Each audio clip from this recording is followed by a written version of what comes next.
Causas de problemas matrimoniales. Ahora, muy bien, vamos a comenzar desde la A hasta la Z para identificar la causa de un problema.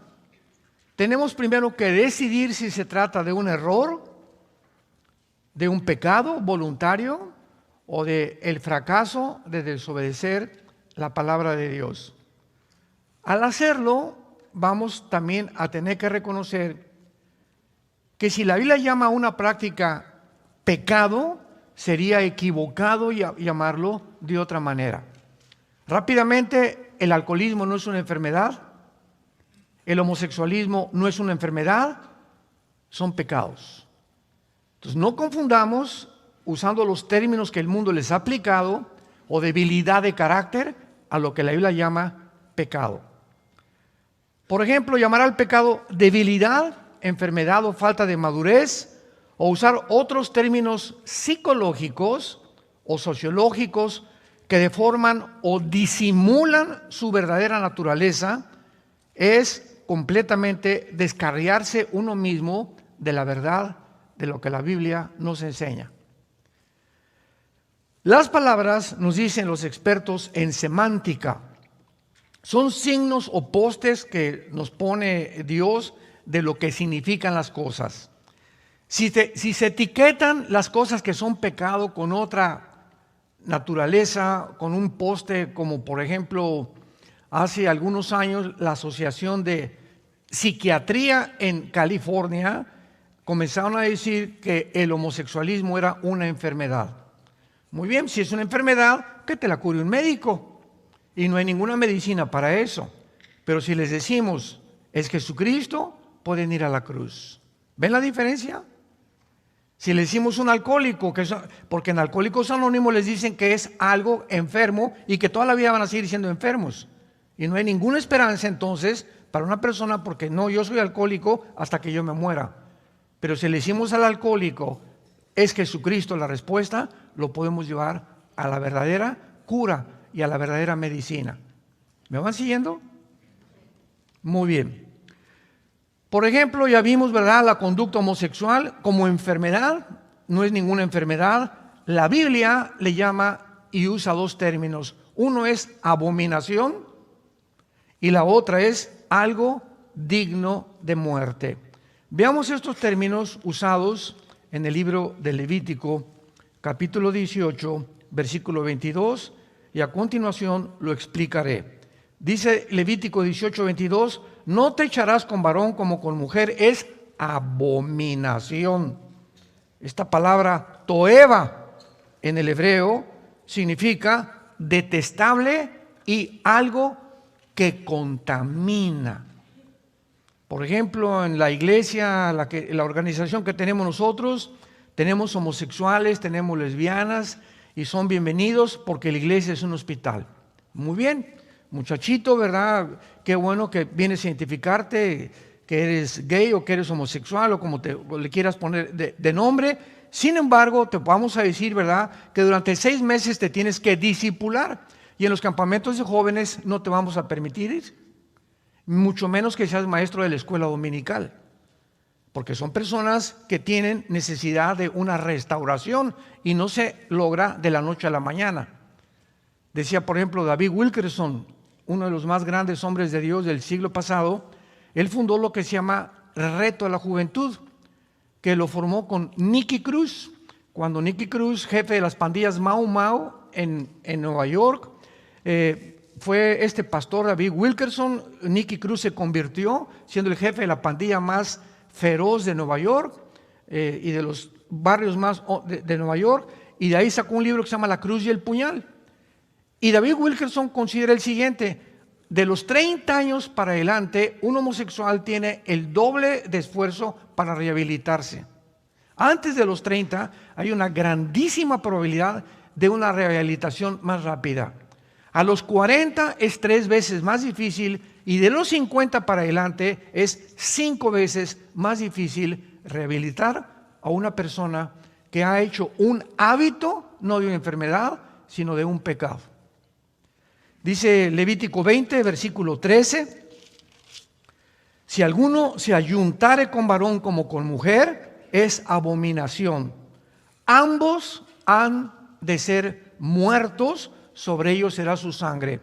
Recordemos algo, el contexto de los mandamientos de Dios, dados en muchas partes en el Antiguo Testamento, tenemos que recordar el grupo de personas a quien Dios se dirigió. Aquí tenemos un grupo de personas que está sacando Dios y lo está llevando por un desierto, y lo que tienen que cuidar este grupo de personas es cuidarse, purificarse lo más que puedan antes de entrar a la tierra prometida.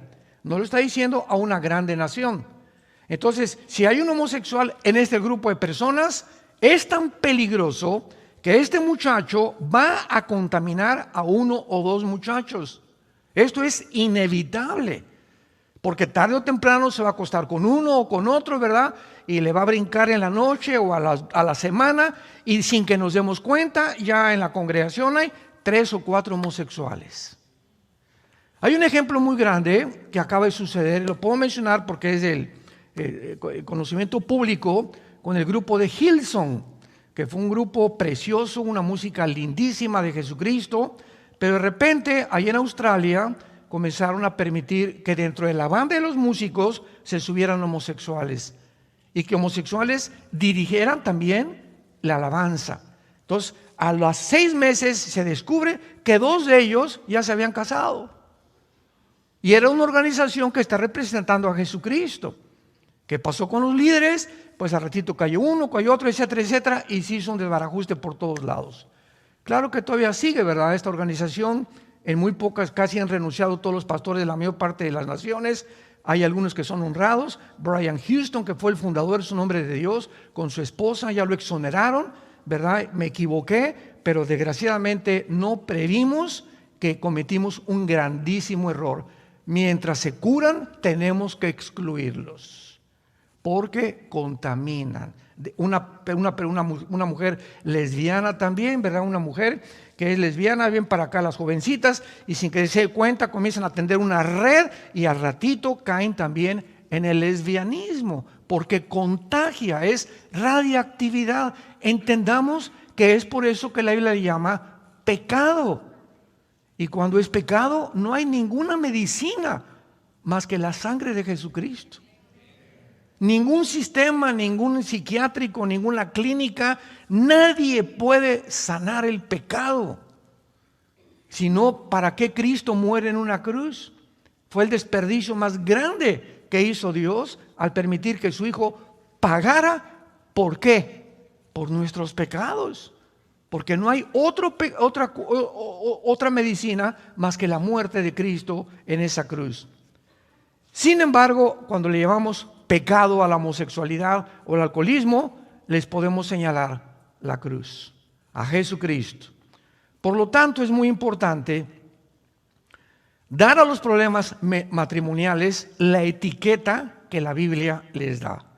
Las otras etiquetas mienten respecto a los problemas, y de manera inevitable nos van a llenar o a llevar a soluciones falsas. Los que reemplazan la palabra pecado por etiquetas modernas, es posible que piensen que es bondadoso hacerlo. Ay, pues para que no se sienta tan mal, pero hacerlo es completamente lo opuesto. Veamos lo que el apóstol Pablo en 1 de Timoteo capítulo 6 le recomienda a su discípulo más cercano llamado Timoteo. Primera carta de Pablo a Timoteo, capítulo 6, versículo 3. Y dice así: si alguno enseña otra cosa y no se conforma a las sanas palabras de nuestro Señor Jesucristo y a la doctrina que es conforme a la piedad, está envanecido, nada sabe, y delira acerca de cuestiones y contiendas de palabras, de las cuales nacen envidias, pleitos, blasfemias, malas sospechas, disputas necias de hombres, corruptos de entendimiento y privados de la verdad, que toman la piedad como fuente de ganancia. Apártate de los tales. Si alguno quiere enseñar otra cosa o no se conforma a las palabras y a lo que Dios le llama pecado, es una persona o envanecida o corrompida que se ha puesto en un rango más alto que Dios. Y es cuando tenemos que tener cuidado, porque estamos rodeados, ¿verdad? Desde que entró la psicología clínica, ¿verdad? No, pues esa persona, y ahí me daba pena ir a muchas naciones y los pastores llevaban a las ovejas al psicólogo o al psiquiatra en lugar de enfrentar el problema como la Biblia lo enfrenta. No, pues tiene un problema, les recomiendo que vayan al psicólogo o que vayan al psiquiatra. Y salen, ¿verdad? Pues con pastillas tranquilizantes, salen ya, ahora sí que como drogadictos, y jamás puede ningún ser humano curar el pecado de nadie. Solamente, repito y enfatizo, la sangre de Jesucristo. El llamar al alcoholismo una enfermedad es quitarle toda la esperanza a una persona alcohólica, porque no hay píldoras que curen esa enfermedad. Pero si se le llama pecado, tal como la Biblia lo dice, entonces hay una verdadera esperanza para este tipo de personas, porque Cristo vino a eso. Vino a librarnos del pecado y del poder del pecado. Veamos, por ejemplo, en la primera carta a los Corintios, capítulo 6, lo que Pablo le escribe a esta iglesia que ayer vimos, que era una iglesia degradada moralmente, una iglesia que había de todos los pecados posibles, herencia de los griegos, etcétera, etcétera, porque los griegos adoraban el cuerpo, los griegos fomentaron el homosexualismo como ninguna otra civilización en la historia, y que los romanos la heredaron. Casi todos los césares romanos eran homosexuales, eran pansexuales, bueno, eran lo peor, ¿verdad?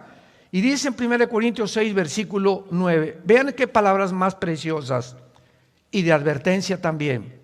¿No sabéis que los injustos no heredarán el reino de Dios?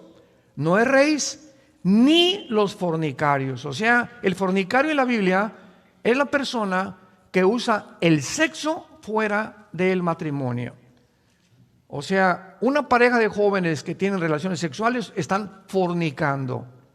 Una persona homosexual es un fornicario, una lesbiana es fornicario, una persona que tiene relaciones con un niño es un perverso. Ya todavía desciende un grado 5 veces más bajo que cualquier nivel de degradación moral, porque es la peor perversidad que puede existir, meterse sexualmente con un niño. ¿No saben ustedes? O sea, si no lo saben, van a saberlo. Ni los fornicarios, ni los idólatras, ni los adúlteros, ni los afeminados, ni los que se echan con varones, ni los ladrones, ni los avaros, ni los borrachos, ni los maldicientes, ni los estafadores heredarán el reino de Dios. Escuchen el versículo 11. Y esto eran algunos. Las iglesias son puros ex. Aquí somos puros ex. Aquí nadie era San Pablo, ni San Gelatao, ni Santa Rita de Casia. Todos nosotros en las iglesias somos personas que venimos lastimadas, heridas de un pasado que todos tenemos que cargar con él, hasta que llegamos a la cruz. ¿Qué es la iglesia? Es el hospital donde todas estas cosas, tu borrachera, tu fornicación, tu altura, comienza el Espíritu Santo en la medida que tú le permites a sanarte. Eso es lo que es la iglesia. Entonces no solamente es venir aquí, pararte y oír y de lunes a viernes portarte igual.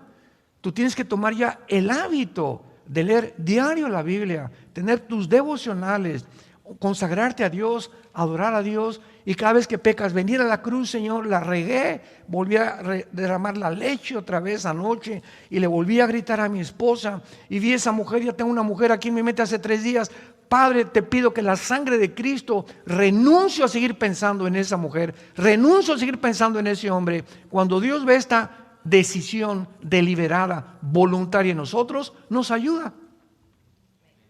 ¿Por qué? Porque estás siendo una persona honesta delante de Dios. El que esconde sus pecados no prosperará. Discierne inmediatamente cuando hay algo que te está molestando en tu vida. Ven corriendo a la cruz antes de que comience a hacerse un hábito y el hábito acabe formando tu carácter. Y mientras más tardas en deshacerte de esa maldición, porque son maldiciones que van a impedir que prosperemos, más difícil será quitarlo de tu vida. Veamos en Romanos capítulo 6, versículo 12 en adelante, lo que dice también el apóstol Pablo acerca del pecado. No reine pues el pecado en vuestro cuerpo mortal, de modo que lo obedezcas en todos sus impulsos desordenados, que se tradujo concupiscencias. Notemos en primer lugar que el pecado es como un rey. Cualquier cosa que entre a tu vida sin que te des cuenta, ya no eres tú el que gobiernas. Y hay una fuerza maligna dentro de tu vida que te está dominando, como la pornografía, la gula, la borrachera, la homosexualidad. Son fuerzas internas que sin que nos demos cuenta nos comienzan a... ¿Quién es un rey? Es una persona que gobierna, que tiene súbditos, que tiene autoridad y que se le tiene que obedecer. Y así le llama el Espíritu Santo al pecado, como un rey. Y se nos manda, ¿qué cosa? Que no lo obedezcamos. Te levantas a las 9 de la noche, quiero pizza. No, qué pizza ni qué nada. Me voy a dormir. Y te va a costar y te vas a dormir. Y al otro día, quiero pizza a las 11 de la noche, no le doy. Y comienzas a tu cuerpo a sujetarlo, y no es mi cuerpo el que me da las órdenes, ahora va a ser mi mente con el poder del Espíritu Santo. Y a los 4 o 5 días que le diga, cállese y no le voy a dar postre en la noche, se convierte en un hábito y he roto esa maldición. Voy caminando por la calle, estoy acostumbrado a ver a las mujeres por aquí, no la veo. Y no veo esto. Y veo la televisión y le cambio de canal. Y cuando lo repites, Dios, el Espíritu Santo en tu vida ve que tienes la intención, no quiero pecar, porque hay la voluntad, y le vuelves y le cambias, a la semana tu mente se levanta una fortaleza contra las tentaciones de Satanás. Nadie cae en adulterio de la noche a la mañana. Nadie.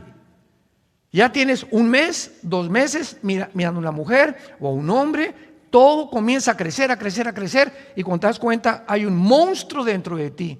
Se convirtió en un rey porque no quisiste obedecer a Dios. Obedeciste tus impulsos desordenados que luchan en contra de la voluntad de Dios. Dice el versículo 13, ni tampoco presenten vuestros miembros, o sea, mis órganos sexuales, mis brazos, mis piernas, mi cabeza, eso es lo que son miembros. No presentes tus miembros al pecado como instrumentos de iniquidad. ¿Qué usa el pecado? Usa mis ojos, usa mis oídos, usa mis brazos, usa mis piernas, mis órganos sexuales, mis pensamientos. El pecado tiene que usar al cuerpo como su instrumento. Nuestro cuerpo es el instrumento a través del cual pecamos. Pecamos con los ojos, oyendo conversaciones feas, viendo cosas feas, vulgares, inmorales, etcétera, etcétera. Caminando en lugares donde no debo entrar. No debo entrar a una discoteca, no debo entrar a una casa de prostitución. No voy a entrar cuando mis amigos están burlándose de Dios, etcétera, etcétera. Mis brazos, ¿verdad? No voy a tocar a una mujer. Nosotros en Vida Nueva para el Mundo tenemos una ley en los pastores. Nosotros no le damos consejería a ninguna muchacha joven. Hermano pastor, ¿me da consejería? Le hablo a mi esposa y si mi esposa no está, no te puedo dar una consejería. ¿Por qué? Porque la carne es débil. Hay hermanas también, ¿verdad? Que llegan, pastor, no, hermana, no se me acerque. No me chille, chille a su esposo o a su mamá. ¿Por qué? Porque comienza el contagio y comenzamos a sentirnos y sin que nos demos cuenta, caemos. Somos hombres igual que ustedes y tenemos que poner reglas y tenemos que poner cercos porque no podemos jugar. ¿Quién jugará con una brasa caliente y la avientas y vas a acabar quemando? Cualquiera que siga mirando a una mujer y la sigues mirando y la sigues mirando, vas a caer en adulterio tarde o temprano. Porque estás jugando y creyendo que puedes vencer. No es cierto, el espíritu está presto, la carne es más débil de lo que nos imaginamos. Nadie es invulnerable al pecado. Tenemos que poner cercos y cuidar nuestra mente, nuestros pensamientos, lo que vemos, lo que leemos, lo que observamos, si queremos fortalecer interiormente nuestra alma y luchar contra el pecado. Dice el versículo 14 de Romanos 6, porque el pecado no te tiene por qué dominar, porque no estás bajo la ley, estás bajo la gracia. Ahora, antes de que fuéramos nosotros cristianos, yo me acuerdo, mi padre se murió porque se fumaba 3 cajetillas de cigarros delicados sin filtro. Pobrecito, se murió en 1970, en aquel tiempo no había la información que tenemos de la fumar. Se desayunaba una taza de café así, con 3 bolillos. Y el pan blanco te sube completamente todo aquello que va y favorece la diabetes. Entonces el pan blanco, elimínalo completamente de tu dieta. Trate de buscar pan integral, no tomar refrescos, nada de lat, etcétera, etcétera. Mi padre se muere a los 52 años con 4 ataques al corazón de arteriosclerosis. Me impactó tanto la muerte de mi padre porque era un hombre casi 1,90 de estatura, muy fuerte, etcétera, etcétera. Y engordó, y cuando se dio cuenta estaba bien gordo. Y le encantaban las quesadillas y las grasas y no había tanta información. Y lo tronó, ¿verdad? Se le llenó la sangre de colesterol. Y se muere de arteriosclerosis. Y ahora tenemos muchísima información porque Dios quiere que la generación que lleguemos al final, lleguemos saludables, lleguemos con energía.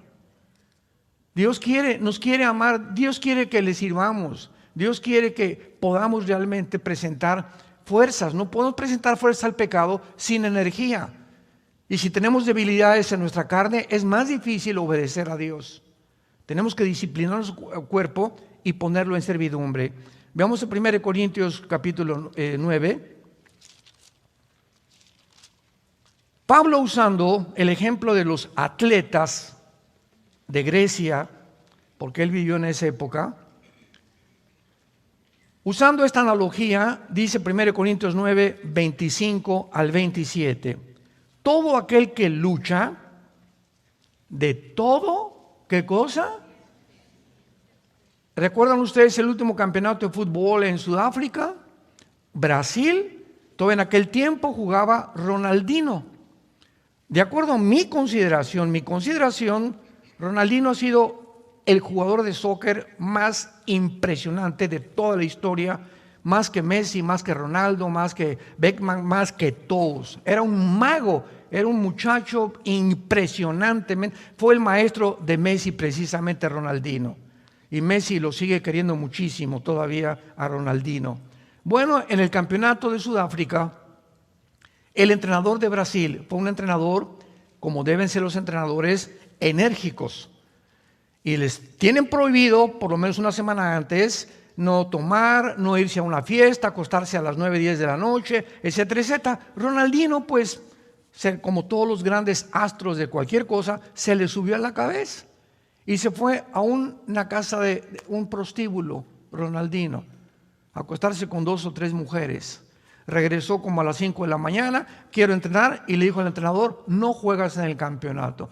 ¿Qué no sabe qué hizo Ronaldinho? Serás hijo del que tú me digas, no juegas en el campeonato.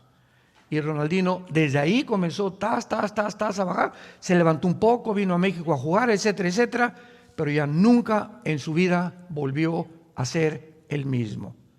¿Por qué? Todo atleta, todo el que lucha, se abstiene de todo. Tú no puedes ser boxeador y al otro día pelear contra no sé quién y cenar pizza o medio kilo de helado. Ni tampoco tener relaciones con tu esposa para que la energía la guardes en tu pelea de box. Uno que es atleta, uno que entra en este campo, de todo se abstiene. Y el entrenador, si ve que algún jugador, algún boxeador, algún deportista, beisbolista, lo que sea, no se acepta las reglas, lo eliminan del partido. Porque tiene que haber disciplina en sus cuerpos. Y dice Pablo, unos para recibir una corona corruptible, pero otros una incorruptible. Y todos los atletas que llegaban por aquí, ¿qué es lo que les dan de premio? Una coronita de hojas que le ponían aquí, en un estrado que se llamaba el bema, o el tribunal de los jueces, y ese era el premio. Todo lo que hicieron, los esfuerzos, los sacrificios, la dieta que tuvieron, para que les pusieran una cochina corona de hojas que a la semana se les echaba a perder. Y nosotros no estamos buscando una corona de esas, sino una incorruptible. No tenemos idea de los premios que Dios tiene guardados cuando nosotros le obedecemos. Y miren lo que dice a continuación. Así que, dice Pablo, yo de esta manera corro, no como a la aventura. De esta manera peleo, no como quien golpea al aire, sino que golpeo mi cuerpo y lo pongo en servidumbre. Ahora vas a ser mi esclavo. Me engañaste, ¿verdad? Y que fumar, y que emborracharme, y que por acá, y que ver, pues ahora mi mente la voy a fortalecer y mi cuerpo va a ser mi esclavo. Antes de ser cristiano era al revés. Mi cuerpo me daba órdenes y obedecía lo que mi cuerpo me pedía. Le dábamos gusto a los placeres del cuerpo, porque éramos esclavos del pecado. Ya no somos esclavos del pecado. Dios infunde un poder que se llama el Espíritu Santo entre nosotros, para que el Espíritu comencemos a desarrollarlo entre nosotros a través de la palabra y de la comunión con Él. Y mientras más estamos en el Señor, más fuerte y más fuerte nos quiere volver el Señor, hasta volvernos guerreros, gigantes, donde ya mi cuerpo es una fortaleza y ya es más difícil que caiga en la tentación que en cualquiera que sigue obedeciendo los deseos y los placeres de su cuerpo. Estamos en una guerra, cristianos. Esto no es un chiste. Y la batalla y lo que está de por medio es tu alma y la vida de tu familia y de tus hijos. Golpeo mi cuerpo y lo pongo en servidumbre. Y miren lo que dice Pablo. No sea que Pablo, el más grande misionero y cristiano después de Cristo en la historia de la cristiandad, dice Pablo, no sea que yo, habiendo sido grande predicador, heraldo, yo venga a ser eliminado. No significa que va a perder la salvación, porque la salvación no se pierde. Significa que Dios te puede decir, ya no te uso. Sigues siendo un cristiano, ya no tienes poder, ya no ganas las almas, ya no tienes una pasión por la verdad, todo lo haces ya mecánicamente, te has vuelto un religioso. ¿Por qué? Perdiste las ganas, ya no disfrutas la Biblia, no disfrutas ya nada en la vida. Simplemente, ¿por qué? Porque Dios no te usa. Dice Pablo en otra parte de la carta a Timoteo, en un fregadero, en una cocina de una señora, hay vasos sucios y hay vasos limpios. Viene alguien a mi casa, dice Pablo, y pues le voy a dar un vaso sucio y ponerle ahí cualquier cosa y dar. No, uso los vasos limpios. Los que están sucios están en el fregadero, esperando ser lavados. Y hasta que no sean lavados, no se pueden usar. Y dice Pablo, así son las vidas de ustedes. Cuando Dios quiere usar a alguien, ¿a quién va a buscar? ¿A quién va a usar? Para hablar a tu mamá, para hablar a tu primo, para comenzar a un homosexual, para que, ay hermano, venga a orar al hospital por mi enfermito y mándele un recado que se sane. Y usted, hermana, ¿qué no puede ir usted y darle el testimonio y darle el plan de salvación? Es que no puedo. ¿Por qué no puede? Porque está sucia seguramente. Dios usa instrumentos limpios, porque Dios es un Dios santo, santo, santo. Santifíquense para que nos convirtamos en instrumentos útiles para Dios. Muy bien. Vemos entonces claramente que cuando Alcohólicos Anónimos le dice a sus seguidores que tienen que recordarse cada día, durante el resto de su vida que son alcohólicos, no se les ofrece ninguna esperanza. Pablo, en el pasaje que leímos, les asegura a los homosexuales, a los borrachos, que esto algunos eran antes, pero que ya no lo son. Ya han sido lavados, santificados y justificados en el nombre de Jesús. Es posible, les dice Pablo, dejar de ser homosexual, dejar de ser borracho, dejar de ser borracho, parrandero y jugador y pasar a ser una persona diferente. 2 Corintios 5:17, el que está en Cristo, nueva criatura es. Solo en Cristo hay la posibilidad de convertirnos completamente en nuevas personas. Ahora bien, en el origen del matrimonio ya hemos visto que el matrimonio es de origen divino. Ningún juez, ningún politólogo, ningún psiquiatra, ningún antropólogo, paleontólogo, arqueólogo, nadie puede atreverse dentro de la humanidad, en los aproximadamente 6,000 años de historia que tenemos, de poder decir qué es el matrimonio. El matrimonio es de origen divino, porque fue formado como la primera institución. El propósito del matrimonio es muchas veces para combatir la soledad. Lo vamos a ver aquí en unos momentos. Uno de los más grandes enemigos del ser humano, yo lo consideraría el más grande enemigo, es el ego. El egocentrismo. Veamos a los niños. ¡Tom! ¡Es mío! Y les das los 3 juguetes y el mío. No lo quiero ahorita. Y comenzamos a ver ya un impulso en los bebés, aunque son inocentes del pecado, que nacemos como la maldad, como dice el Salmo 51, en maldad fuimos concebidos. Y nunca le enseñamos a los niños a portarse mal.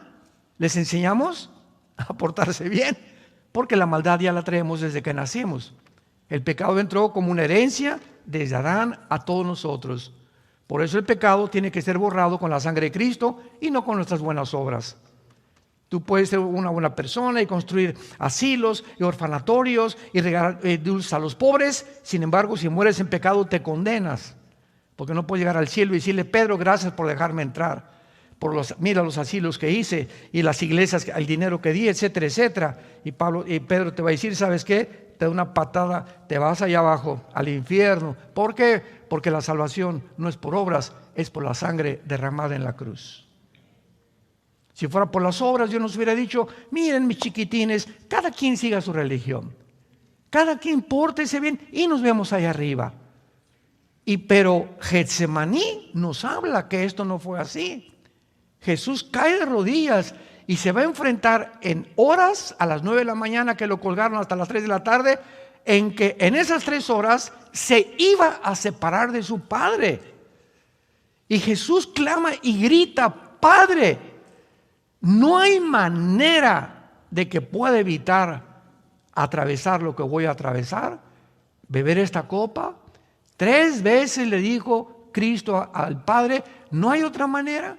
No habrá manera que venga el arcángel Miguel y él pague por los pecados, o que algún papa los perdone, o que le recen a algún santo, o que siga una buena religión. Y el Padre cerró completamente y le contestó: sin derramamiento de sangre no hay perdón de pecados. Solamente en la cruz tenía que morir un Dios y un hombre, porque ningún hombre puede perdonar pecados a nadie. Solo Dios perdona pecados. El que estaba en la cruz tenía que ser Dios, pero tenía que ser un hombre para identificarse con nosotros por el pecado hereditario de los primeros padres de Adán. No hay manera, otra manera más que la cruz, de acuerdo a Dios. Si tú quieres inventar tu manera de llegar a Dios, esa es tu manera. Y eso es la soberbia, que somos nosotros los que dictamos cómo llegar a Dios. No, la Biblia nos dice que Él pone y Él ha establecido los términos para llegar al cielo. ¿Los aceptas o te va a rechazar como Caín? ¿Se acuerdan de Caín? Génesis 4, se acercó a Dios ¿con qué? Te traigo mi pichoncito y te traigo mi becerrito y te traigo lo mejor de mi huerto. Y Dios le dijo: no lo recibo.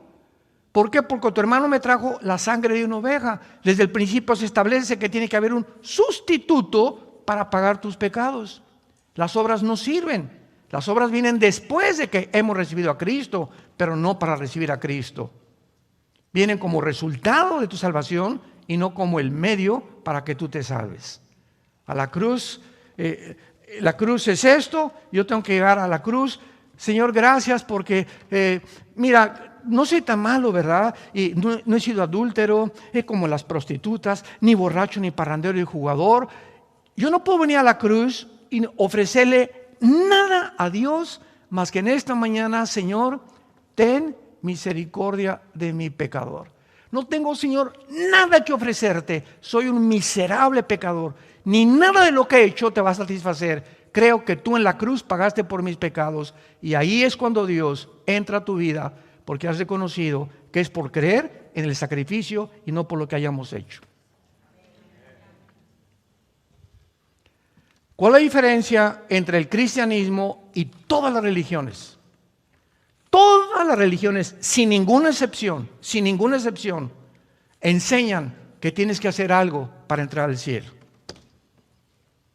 Que viernes primero en el catolicismo, ¿verdad? Ahora sale un santo, el no comer carne en la cuaresma, etcétera, etcétera. Que el Papa, hay una puerta en el Vaticano que dice que el que atraviesa la puerta tiene la salvación, Virgen del Socorro.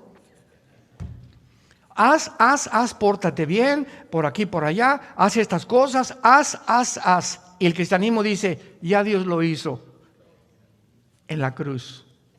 No tenemos que ofrecerle nada a Dios, Él lo hizo en nuestro lugar, solamente tenemos que recibirlo. Y cuando lo recibimos, vivimos toda la vida humillados, porque sabemos que lo que somos, lo somos por su gracia, no por mérito. No hay nada de qué jactarnos caminando con Jesús.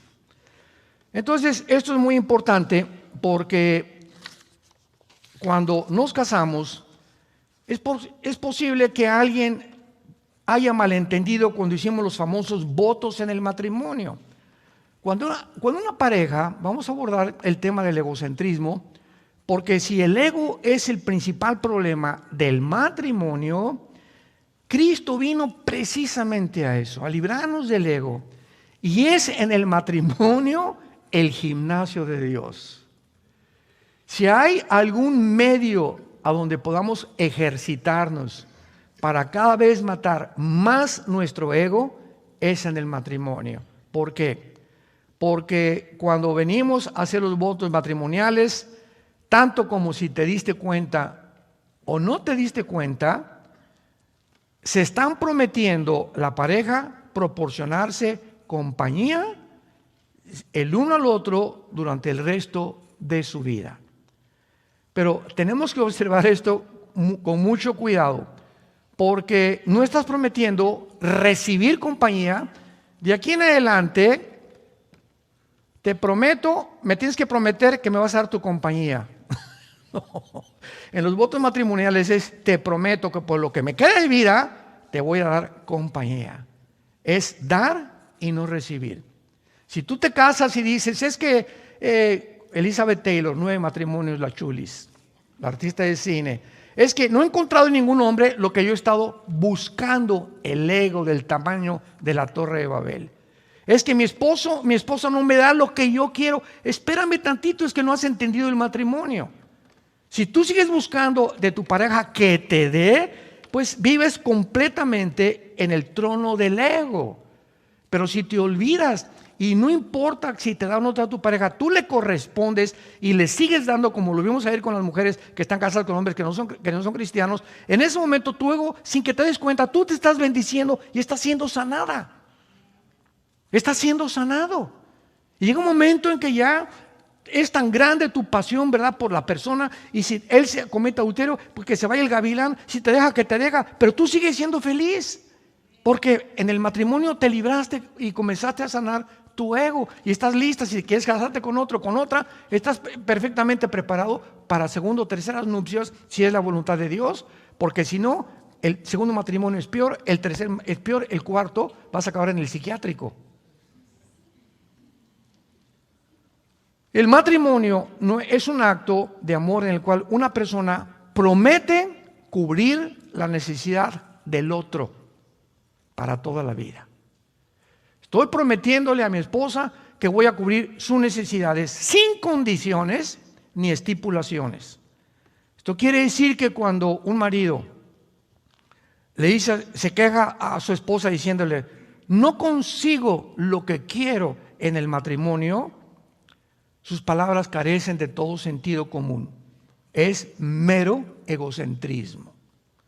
Se le tiene que contestar, usted, señora, usted, señor, no entró en el matrimonio a fin de conseguir algo para usted. El matrimonio y los votos que hizo fue para darle algo a su cónyuge. Es el secreto de la vida cristiana. De tal manera Dios amó que... Y eso que hizo Jesús en la cruz, darse. en la peor crisis emocional, espiritual, de la tortura de los clavos y la corona de espinas, se abandonó a sí mismo, porque cuando sufrimos nos victimizamos y nadie se acuerda de mí y nadie me viene a saludar y estuve en el hospital y no me visitaron, etcétera, etcétera, y nos concentramos en nosotros mismos. Es la reacción psicológica de un ser humano normal. Por eso los más grandes psiquiatras en Brasil, hay uno, se me olvidó el nombre, que examinó la vida psicológica de Cristo. Él no pudo ser un ser humano como nosotros igual, porque en la cruz nunca pensó en él. Y Juan, ahí está tu madre, madre, ahí está tu hijo. En los últimos momentos estaba pensando en los demás. Y no, ya me estoy muriendo, me las pagarás. No somos así, así somos. Al contrario, cada uno hace votos de dar todo lo que puede. Ese es el matrimonio, es el secreto. Y ya si te responde el hombre o no te responde, es problema de Dios y de ellos. Pero si ve Dios que tú eres una persona que estás entregando, está construyendo un guerrerazo Dios, una guerreraza Dios. Porque mientras más te das a los demás o en tu matrimonio, más bendiciones te da Dios durante toda tu vida. Por lo tanto, ¿verdad? La única cuestión es preguntarse, ¿estoy cumpliendo mis votos? ¿Para qué me casé? ¿Para recibir? Y si no, muchas personas dicen, bueno, pues estoy dispuesto a dar con tal de que reciba algo a cambio. Hágame el favor, Jesús, María y el burrito que los acompaña. Pues yo daré lo que sea si recibo algo a cambio. Es una persona centrada en su ego. Veamos en Filipenses capítulo 2 el consejo que recibimos de la Biblia. Y está de por medio la vida de Jesús. Jesús no solamente muere en la cruz, sino que vive una vida completamente libre del ego, para enseñarnos que es nuestro más grande enemigo. Dice Filipenses 2, versículo 3: nada hagan por contienda o por vanagloria, antes bien con humildad estímense unos a otros, cada uno a los demás, como superiores a sí mismo, no mirando cada uno por lo suyo, sino también cada cual por los de los otros. Hay en ustedes este sentir que hubo en Cristo Jesús, el cual, siendo en forma de Dios, no estimó el igual ser a Dios como cosa que aferrarse. Ahí está Jesús, el creador de los planetas, los sistemas, las galaxias, las hormigas, los seres humanos, los arcángeles. Y el Padre le dice al Hijo: Hijo, baja a ese planeta insignificante, casi de los más chiquitos que hay en el sistema solar, y vas a hacer esto y esto y esto. Y vas a nacer en un pesebre. El Dios creador del universo, con un papá que va a ser carpintero. Y vas a crecer entre pobres, menesterosos, y vas a hacer el bien, vas a sanar, etcétera, etcétera. No vas a tener nunca un cuarto ni un cojín donde acostarte. Vas a andar en el desierto, en los montes, con un grupo de hombres que te van a seguir, y les vas a enseñar todos los secretos que hay en el cielo, para que en la tierra puedan entender cuál es su propósito, por lo cual yo los creé. Y finalmente vas a abrir tus brazos en una cruz, y todos los que sanaste y todos los que los demonios que le sacaste te van a gritar: crucifícale. Los que te alabaron al entrar a Jerusalén: Hosana el que viene al rey David. En 5 días te van a crucificar. No confíes en los hombres, no confíes en la fama, no confíes en la popularidad, no confíes en los halagos que te hace la gente. No cedas ni se envanezca tu ego, porque no sabes quién soy yo. En los estacionamientos que tenemos en nuestras iglesias llegan los hermanos y tenemos un grupo de personas, estaciónense por ahí. ¿Qué, usted no sabe quién soy yo? No, pero yo sí sé quién soy. Yo soy hijo de Dios. Y si usted quiere obedecer a Dios, no importa si sea diputado, que sea otra cosa, porque ese es el ego. Siempre, ¿qué no sabes quién soy yo? ¿Qué no me tienen que tratar? Pónganme la alfombra. Todas esas personas son las más miserables de la vida. Hace algún tiempo di un ejemplo de la Madre Teresa. Todos ustedes saben la Madre Teresa de Calcuta, que tenía muchas cosas para curar a enfermos de lepra, etcétera, etcétera. Y llegó a Nueva York la Madre Teresa. Y le preguntaron los reporteros: oiga, Madre Teresa, pues aquí en Nueva York hay millonarios que le pueden dar a usted un lugar con aire acondicionado, un leprosario, no tiene por qué regresar allá a la India, etcétera, etcétera. Aquí tenemos un carro, le ponemos una limusina a sus órdenes, porque ella era una figura pública. Y entonces ella contestó: no, pero ¿por qué nos niega usted eso? Y contesta la Madre Teresa: porque he aprendido que mi felicidad está en vivir para los demás, no en recibir yo atenciones, ni tampoco vivir en un medio ambiente cómodo, con cama king size, etcétera, etcétera. Yo he sido llamada y he encontrado que mi felicidad radica en dar mi vida por estos leprosos. Me regreso a Calcuta. Y le dijo adiós al dinero, a la fama, a todas esas cosas. La Biblia dice: recibirá un gran premio cuando entre al cielo. Siendo católica. Hay católicos que se van a ir al cielo porque han vivido lejos del egocentrismo, que es el pecado más grande que podamos tener. Ahora, en penúltimo lugar, vemos nosotros que Jesucristo nos dice en la Biblia: de tal manera amó Dios al mundo que dio. Nos amó y se entregó. Amad a vuestros enemigos. Si tu enemigo tiene hambre, dale de comer, dale de beber. Todas estas acciones rompen el ego sin que nos demos cuenta. Oye, pero ¿cómo? Si me la haces, me la pagas. Esa es la reacción normal de una persona que todavía tiene su ego del tamaño de la Torre de Babel. Pero cuando ya las ofensas de la gente, o tu esposo o tu esposa, ya no permites que entren, ni te quiten la paz, ni te lastimen el alma, has desarrollado dentro de ti una armadura invisible que te va a hacer y dar la fortaleza para enfrentar la vida y soportar otras pruebas que van a venir con más fortaleza, porque has fortalecido, tienes una armadura espiritual, que es lo que Dios quiere desarrollar en nuestras vidas como cristianos. Es finalmente ese propósito lo que Dios quiere hacernos, prepararnos para la vida. Se vienen problemas con nuestros hijos, y no acabamos con los hijos, seguimos con los nietos. Dicen que los nietos es el postre de los abuelos, pero los problemas no van a acabar. No hay un matrimonio que no tenga problemas, no hay un matrimonio que no siga luchando. Aquí hay unos que tienen 50 años de casados. ¿Quiénes son los de 50 años de casados? Levanten la mano. Ahí están, 50 años de casados. Hay como 2 parejas. Un aplauso por el amor de Dios.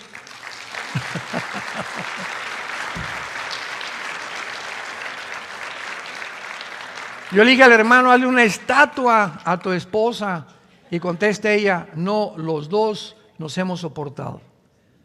Qué lindo, ¿verdad? Para llegar a esa edad, ya las bodas de oro, es porque los dos realmente han puesto su parte. Es la única manera de tener un matrimonio feliz y contento. En otras palabras, notamos que en la Biblia todo comienza con dar. ¿Y dónde se demuestra más el egocentrismo también? ¿En dónde? En la cartera. Porque aquí, cuando sacas la cartera, ahí está completamente, donde está tu tesoro, está tu corazón. Y nos acostumbramos, antes de ser cristianos, a dar limosnas. 5 pesos ahí en la iglesia, 10 pesos, etcétera, etcétera. Lo que les decía ayer, se nos olvida la gente también, y comenzamos a darnos cuenta que la generosidad es un síntoma de los más grandes que existen, en que estás libre del ego, o que por lo menos vas a la mitad de tu camino, porque cada vez sientes más dar y dar de tu tiempo, de tu dinero, de tu esfuerzo. Llegas a la iglesia y no como al cine. Yo llego en el cine y mis palomitas y mi refresco, y no me importa quién está acá ni quién está acá. Cuando llegas a la iglesia no es el cine, llegas al cine, llegas a la iglesia a dar. Vengo ahorita al seminario: oye, no te conocía, mucho gusto, doña Chole, ¿cómo está usted? La veo medio triste, ¿me permite orar por usted? No, que entramos a la iglesia y santo, santo, santo, no saludamos a nadie, no nos importa a nadie, no pusimos los brazos sobre nadie, no oramos sobre nadie. ¿Por qué? Porque nuestro ego nos sigue controlando. Qué tristeza ver iglesias así, donde cada quien, ¿verdad? Nomás lo mío con orejeras y no saluda a nadie. Oye, mucho gusto, yo no la había visto cuando llegó usted a la iglesia. Mi nombre es fulano de tal, soy plomero, soy arquitecto, me da mucho gusto que venga. Mira qué bonita familia tiene, estamos para servirles, ¿eh? Y la gente cuando llega a una iglesia y ve que la gente lo recibe así, ¿a quién no le gusta que nos traten bien? ¿A quién no? Vean, este hotel es una característica de los buenos hoteles. Cuando llegas, oiga, señor Alducin, no, señor Alducin, le dije, ¿de dónde me conoces, compadre? ¿Qué, hemos estado en la cárcel juntos o qué? No, de hace 2, 3 años. ¿Cómo que hace 3 años? Sí, porque nos enseñaron a tener una lista de personas que pudiéramos apuntar, los que traen grupos, etcétera, etcétera, y hablarles por su nombre. Porque si alguien se siente importante es que te digan, oiga, señor Díaz, bienvenido. Ya saben que soy el señor Díaz y me reciben bien, ¿verdad? A todos nos gusta eso, ahí está el ego, ¿no? Ahí está el ego. Nos gusta que nos alaben, que nos exalten, etcétera, etcétera, que nos admiren. Ese es el ego. Y cuando ya evadimos todas esas cosas y lo único que nos importa es buscar dar y pasar tiempo, Cristo se detuvo en todo su ministerio 3, 4 horas con una mujer que llevaba 5 matrimonios, la samaritana, capítulo 4 de San Juan. Una mujer que llevaba 5 matrimonios y con el que estaba viviendo, la chulis, era su amante. ¿Y qué llegó Cristo con esta mujer a decirle? Eres una pecadora, etcétera, etcétera, dame de beber. Sí, y te voy a decir que esa agua vas a volver a tener sed. O sea, sigue buscando en los hombres la felicidad, nunca vas a estar satisfecho. Pero el agua que yo te daré será una fuente que salte de vida eterna en tu vida. Ya no busques en otras mujeres o las fantasías. Con otro hombre sería más feliz. ¿No es cierto? No es cierto. No es cierto. Si con el que tienes no pasaste la prueba, no vas a pasarla con el otro, ni con la otra tampoco. Son puertas falsas porque buscamos siempre el ego de saber quién me va a hacer feliz. Con ese sí sería feliz, con ese hombre sí sería feliz. Mentiras, mentiras, mentiras. Está siendo deshonesto, deshonesta con Dios. Amémonos como Dios nos ha puesto. Démosle gracias por la esposa que tenemos, los hijos que tenemos y luchemos por nuestra familia. Padre, te damos gracias en esta mañana. Porque sabemos que en el mundo tendremos aflicción. Pablo, quiero decirte, le dice a Timoteo que en los últimos tiempos habrá hombres amadores de sí mismos. La primera característica que Pablo le dice a Timoteo, hombres, mujeres, amadores de sí mismos, centrados en sus intereses, en sus propiedades, en lo que les conviene, en lo que reciben de los demás. Por eso mueren, han alcanzado puestos, presidentes, deportistas, cantantes, y cuando tienen todo eso se dan cuenta que nunca vivieron para los demás. Por lo cual en la tercera edad, en la cuarta edad, van a recibir lo que sembraron y van a morir miserables, vacíos, descubriendo tal vez demasiado tarde que vivieron para ellos mismos. Haya pues este sentir en ustedes que hubo en Cristo Jesús, el cual siendo en forma de Dios, no estimó el igual a ser su Padre en el cielo. Bajo un mundo depravado, a un basurero bajó Dios a caminar entre nosotros y enseñarnos que Él, el creador del universo, se hincaba delante de nosotros a lavarnos los pies. Dios viene a hincarse delante de nosotros. ¿Y nosotros quiénes somos?